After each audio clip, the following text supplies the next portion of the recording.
Assalamualaikum warahmatullahi wabarakatuh. Waalaikumsalam warahmatullahi wabarakatuh. Bismillahirrahmanirrahim. Alhamdulillahirabbil alamin. Wa bihi nasta'inu ala umuri dunya wa din. Wassalatu wassalamu ala asrofil anbiya wa imamil mursalin sayyidina wa maulana Muhammadin amma ba'd. Kepada yang berhormat Bapak Kepala Sekolah atau yang mewakili, kepada yang saya hormati Bapak Ibu Wakil SMA Negeri 1 Bayi Kudus yang saya hormati, kepada yang saya hormati teman-teman atau rekan sejawat SMA Negeri Bayi Kudus yang berbahagia.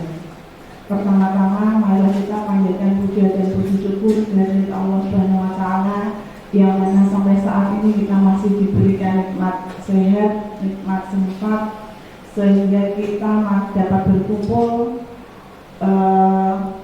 di hari ini dalam acara diseminasi calon guru penggerak angkatan 9. Kedua kalinya sholawat serta salam tak lupa kita haturkan kepada junjungan kita Nabi besar Muhammad Shallallahu Alaihi Wasallam yang mana kita nantikan syafaatnya di yaumul qiyamah nanti. Yang kelima presentasi, keenam diskusi, dan yang ketujuh penutup. Marilah untuk mengawali acara ini kita buka bersama-sama dengan bacaan basmalah. Bismillahirrahmanirrahim. Yang kedua doa kepada Bapak Samsul dipersilakan.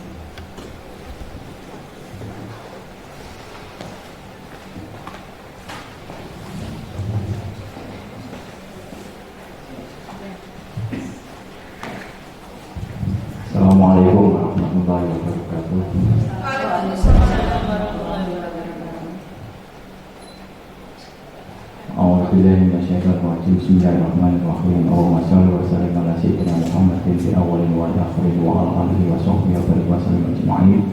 Alhamdulillahi rabbil alamin hamdan na'imin hamdan syakirin hamdan yuwafi ni'amahu wa yukafi'u mazidah. Ya Rabbana lakal hamdu kama yanbaghi li jalali wajhika wa 'azimi sultanik. Allahumma sholli wa sallim ala sayyidina Muhammad wa ala alihi wa sahbihi wa barik wa sallim ajma'in. Allahumma ighfir lana dhunubana wa liwalidina warhamhuma kama rabbayana shaghira. Allahumma inni as'aluka salamata fid din wa 'afiyatan fil jasadi wa ziyadatan fil ilmi wa barakatan fil rizqi wa tawbatan qabla al-maut wa maghfiratan ba'da al-maut. Allahumma inni as'aluka ilman nafi'an wa rizqan wasi'an halalan thayyiban bi rahmatika ya arhamar rahimin. Rabbana atina fid dunya hasanatan wa fil akhirati hasanatan wa qina adzabannar. Allahumma arina al-haqqa haqqan wa arina al-batila batilan warzuqna ijtinabah. Ya Allah ya Rahman ya Rahim ya Aziz ya Ghaffar ya Rahim ya Alim ya Adil. Berikanlah kami ilmu yang manfaat, berikanlah kami hidayah kami, ridhoilah pertemuan ini menjadi pertemuan ilmu yang manfaat, yang barokah. Berikanlah acara ini diberikan kelancaran dan ridhoilah acara ini menjadi majelis ilmu yang bermanfaat bagi kami, anak-anak kami, cucu kami, bangsa kami, dan sekolah kami. Rabbana taqabbal minna innaka antas samiul alim wa tub 'alaina innaka antat tawwabur rahim. Wa sallallahu ala sayyidina Muhammad wa ala alihi wa sahbihi wa barik wa sallim ajma'in. Subhana rabbika rabbil izzati amma yasifun wa salamun alhamdulillahi alamin. Al-Fatihah.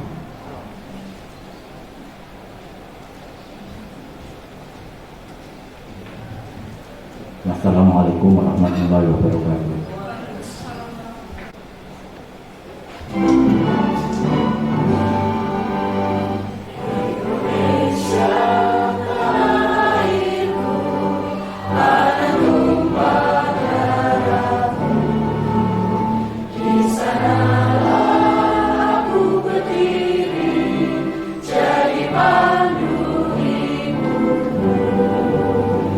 Indonesia, kebangsaan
Jajal HP-ne sing paling elek sapa?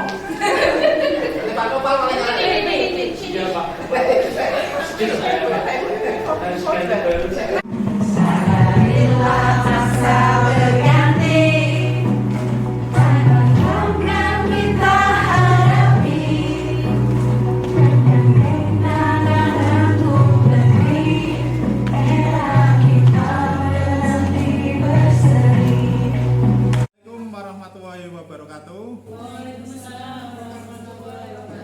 Terima kasih atas waktunya. Ya, perkenalkan saya Arif Sulistianto dari SMA 1 Bayi Kudus, calon guru penggerak angkatan 9 Kabupaten Kudus. Membandingkan jadi seolah-olah seperti apa? Misalnya kita memegang benda, ya, benda tersebut, ya.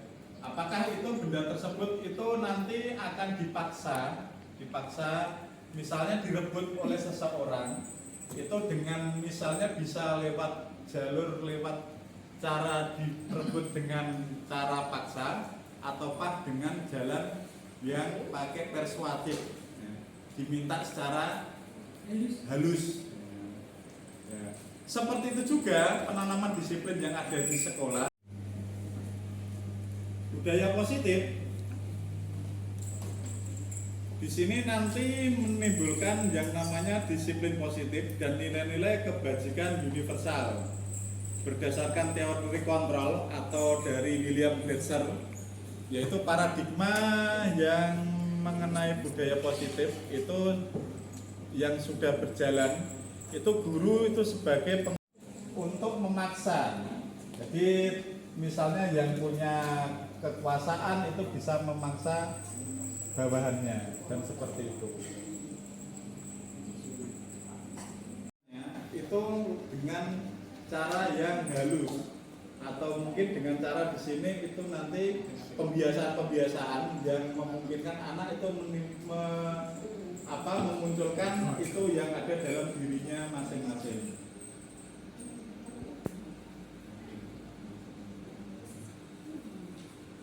Teori motivasi dan hukuman dan penghargaan beserta restitusi. Di sini kita itu dengan cara yang halus atau mungkin dengan cara di sini itu nanti pembiasaan-pembiasaan yang memungkinkan anak itu memunculkan itu yang ada dalam dirinya masing-masing.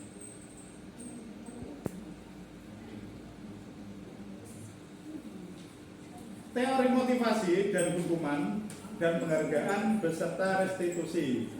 Di sini kita waktu itu biasanya itu rata-rata itu dengan pembelajaran fisik itu ada anak yang tanda kutip yang berkebutuhan khusus gitu ya Bu ya. Ya itu mungkin harus memenuhi standar untuk apa? Kalau dulu yang namanya KKM standarnya ya kan. Sehingga anak tersebut itu dan teman-temannya itu misalnya itu iri, itu bagaimana gitu. Gini Bu, untuk mungkin pembelajaran saya yang mungkin juga kalau saya juga pernah mengalami permasalahan di situ itu ada anak ya tanda kutip pada saat materinya itu materi lari, anak itu tidak ya karena ada tanda kutip itu tadi berbeda ya kan? Akhirnya anak tersebut itu tidak mengikuti. Langkah awal saya itu yang pertama tetap yang namanya pembelajaran di lapangan itu tetap anak itu tetap punya hak yang sama untuk mengikuti pembelajaran. Jadi sama, dia mengikuti pembelajaran yang sama karena keterbatasan fisik untuk masalah fisik itu tadi. Dia untuk yang pertama itu kemerdekaan anak tersebut untuk kumpul dengan teman-temannya ini tidak saya larang. Jadi kalau masalah nanti untuk tanda kutip tadi ada permasalahan dalam bentuk fisik itu dari awal saya kasih ke omongan ke teman-temannya bahwa anak ini itu berbeda. Dan dalam kurikulum merdeka pun, sebelum kurikulum merdeka pun itu standar lulus untuk anak itu sebenarnya itu kalau saya itu tidak sesuai dengan masa standar KKM. Saya itu punya standar sendiri dengan anak-anak yang mungkin karena kemampuannya itu berbeda-beda, ya, termasuk hubungan dengan fisiknya juga. Ya. Itu standarnya saya memang sengaja saya turunkan untuk yang anak-anak tersebut. Ada beberapa kriteria. Ada beberapa kriteria yang memang saya turunkan. Ya, contohnya misalnya anak tersebut kalau lari kok misalnya kok dan juga pun dia itu misalnya kok saya lihat kok misalnya lari kok malah nanti menjadikan dia itu tanda kutip dibully teman-temannya, malah kasihan kan gitu. Yang penting dia itu menyaksikan ikut ke teman-temannya di lapangan, bergembira ya kan, tidak merasa sendirian ya, terus teman-temannya support. Nah kalau tugas mungkin nanti ada tugas tersendiri ya, dari saya seperti itu Bu. Ya terima kasih.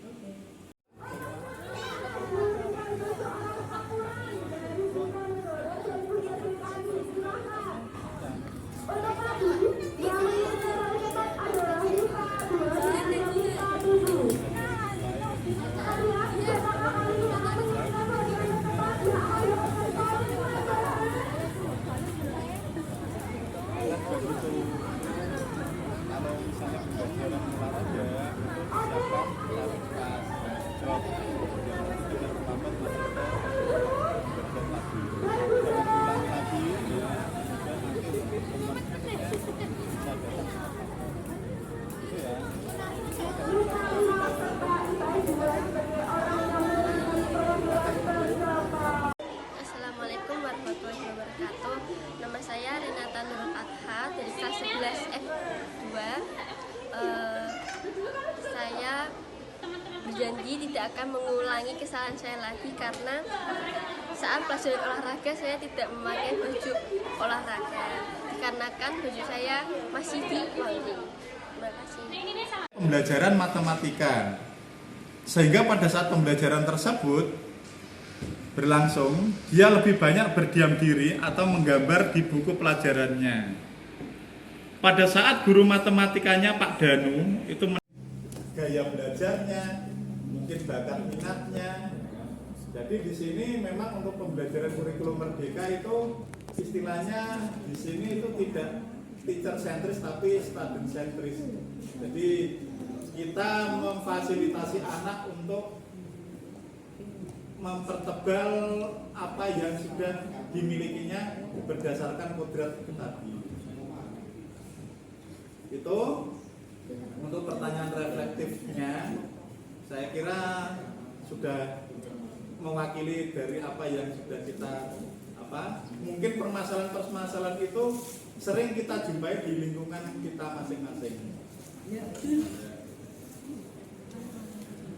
Di sini sebenarnya ada perbedaan antara hukuman, konsekuensi, dan restitusi. Sebenarnya tujuannya itu ketiga-tiganya sama, yaitu tujuannya itu untuk supaya tujuan pembelajaran itu tercapai. Sebenarnya tujuannya sama. Yang membedakan hukuman itu bersifat satu arah. Satu arah itu anak tidak tahu, ya, tidak tahu bagaimana itu nanti sebab akibatnya itu apa, ya kan? Ya, itu hukuman dari kita selaku pendidik. Konsekuensi itu berdasarkan biasanya itu dari keyakinan kelas atau kesepakatan. Ya, pada saat saya juga awal itu untuk ikut, sebelum ikut pembelajaran guru penggerak, seolah-olah kesepakatan itu tak kira itu sudah bagus.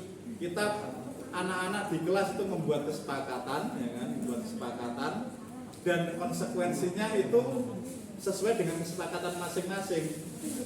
Setelah kita belajar di sini, belajar guru penggerak, itu ada yang istilahnya restitusi. Restitusi itu di sini tuh lebih dari kesepakatan. Tidak hanya kesepakatan, tapi siswa itu dia itu mencari sendiri itu apa di sini untuk solusinya itu bagaimana. Solusinya bagaimana? Contohnya misalnya anak terlambat itu kita tawarkan ke anak, misalnya kok ya terlambat 5 menit, berarti dia nanti solusinya bagaimana? Misalnya anak saya bisa menambah jam pembelajaran lagi, misalnya tambah 5 menit lagi misalnya, itu solusi dari anak. Yang memang itu yang namanya proses itu memang sangat panjang sekali ya, sangat panjang sekali dan butuh kesabaran. Ya, butuh kesabaran. Makanya itu ya tadi yang sudah digambarkan mungkin dari Mbah Maimun ya kan, kita belajar itu tidak meminta anak itu untuk menjadi pintar ya kan. Nah, minimal anak itu dia bersungguh-sungguh ya kan, belajar sesuai dengan prosesnya ya, proses yang baik. Nanti mau setelah lulus itu jadi apa itu nanti dari anak-anak sendiri. Nah, kita cuma tujuannya itu seperti kalau menanam padi, tujuannya cuma sebagai kita itu menanam padi ya, terus nanti kita menyirami ya kan, terus ngasih pupuk yang baik, nanti masalah padinya itu nanti bisa tumbuh ya kan, ada yang tumbuh, ada yang tidak, itu sesuai dengan kodrat alam masing-masing.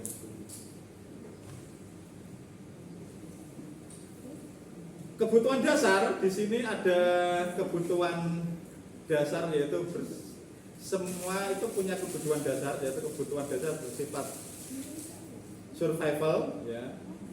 Nanti ada kebutuhan yang berdasarkan kasih sayang, ada kesenangan, ada kebebasan, ada penguasaan. Nah, salah satu kadang contohnya itu dalam pembelajaran kita juga seperti itu. Misalnya ada anak itu misalnya pada saat pembelajaran kita itu anaknya kadang malah keluar dari kelas malah bermain. Nah, kadang ya gitu, kita seringkali kita ngejudge anak tersebut ya kan. Jangan keluar gini-gini, padahal dia itu kadang pada saat pembelajaran itu dia nyamannya ternyata dia ikut mendengarkan musik gitaran seperti itu. Nah, itu harus kita mengidentifikasi permasalahan anak itu bagaimana sehingga kebutuhan dasarnya itu apa, itu kita bisa tahu. Dan nanti mungkin untuk ke depan kita cari cari solusinya untuk anak tersebut. Nah, saya juga kadang ya termasuk saya juga sering mengalami, contohnya itu anak yang kadang pada saat kita tanya sering tertawa sendiri kan gitu ya kan. Nah, tertawa sendiri ya kan, tertawa kadang tertawa tidak jelas kan gitu ya kan. Ternyata tertawa nggak jelas. Kalau ditanya apa? Nggak tahu. Nah, seperti itu. Nah, itu kita harus lebih mendalami lagi. Seperti itu.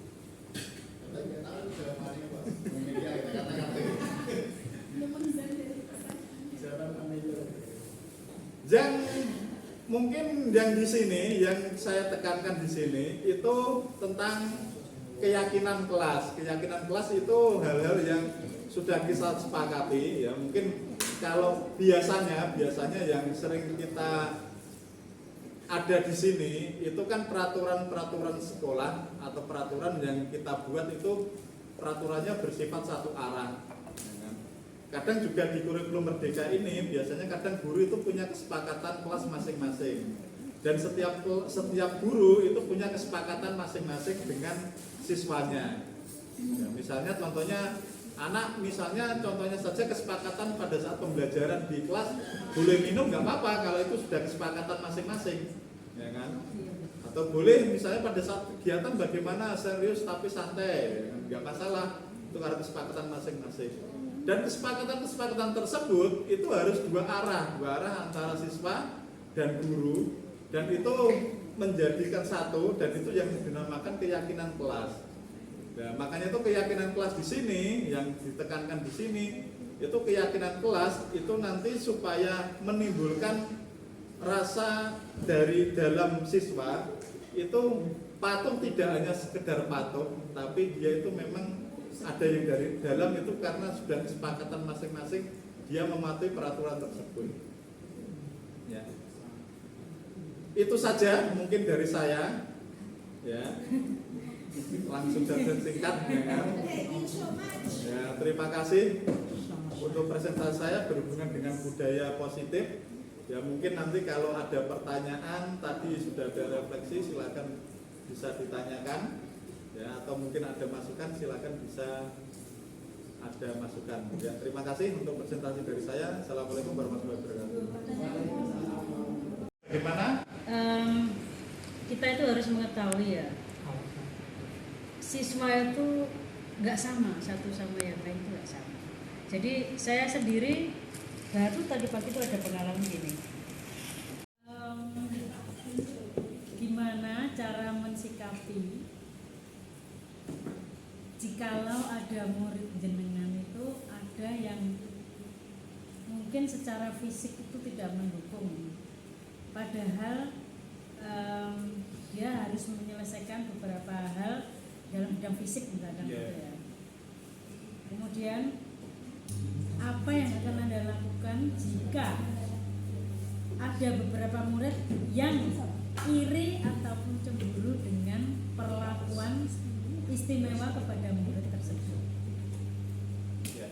Harus kritis, anak ini memang itu tidak memperhatikan karena dia itu memang nggak suka dengan pelajaran kita, atau dia itu memang lagi bermasalah atau apa, kita memang langsung secepat kilat harus bisa merubahnya, langsung just oh kamu nggak memperhatikan saya gitu. Tapi kita harus mendengar dulu alasannya dia itu apa.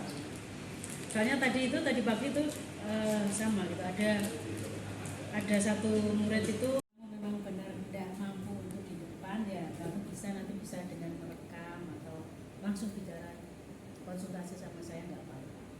Jadi kita memang nggak bisa langsung, wah berarti gak teno aku, nggak bisa. Meskipun anak ini kan memang tidak memperhatikan kita, tapi kita harus tahu juga kadang ada anak itu memang belas tidak mau nulis, dia itu yang main kupingnya gitu ya, telinganya, karena dia mungkin anak auditori. Jadi kita memang semua itu harus tahu. Itu gaya penerimaan murid itu menerima pelajaran dari kita. Itu saja. Memang benar tidak mampu untuk di depan, ya kamu nanti bisa dengan merekam atau langsung bicara konsultasi sama saya, nggak apa-apa. Jadi kita memang nggak bisa langsung, wah berarti gak teno aku, nggak bisa. Meskipun anak ini kan memang tidak memperhatikan kita,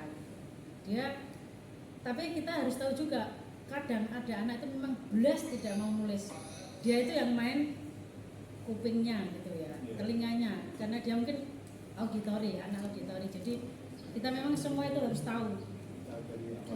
Itu gaya penerimaan murid itu menerima pelajaran dari kita. Itu saja. Terima kasih masukannya. Assalamualaikum warahmatullahi wabarakatuh.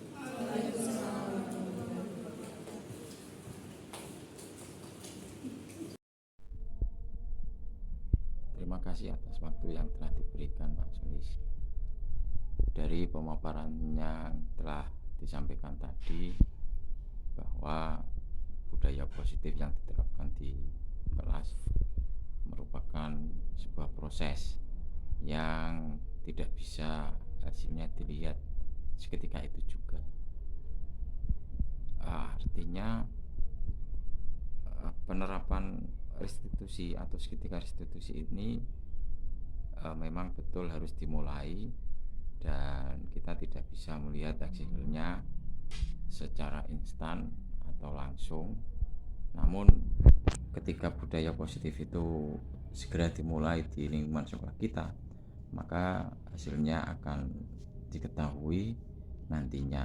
Sedikit demi sedikit anak-anak menjadi tahu bahwa apa yang mereka lakukan sebenarnya merupakan kesalahan dan bertentangan dengan keyakinan kelas yang telah dibuat. Sekali lagi terima kasih Pak Sulis. Secara pribadi saya jadi tahu bagaimana cara membentuk keyakinan kelas, kemudian juga menerapkan segitiga restitusi, dan bagaimana sebenarnya seseorang itu mempunyai tujuan atas apa yang dilakukannya. Jadi semua perilaku mempunyai tujuan yang dikaitkan dengan 5 kebutuhan dasar manusia tadi. Terima kasih, dan semoga di lingkungan sekolah kita bisa diterapkan dan lebih cepat, lebih baik, sehingga tidak hanya diterapkan di kelas tapi di lingkungan sekolah kita. Terima kasih. Assalamualaikum warahmatullahi wabarakatuh.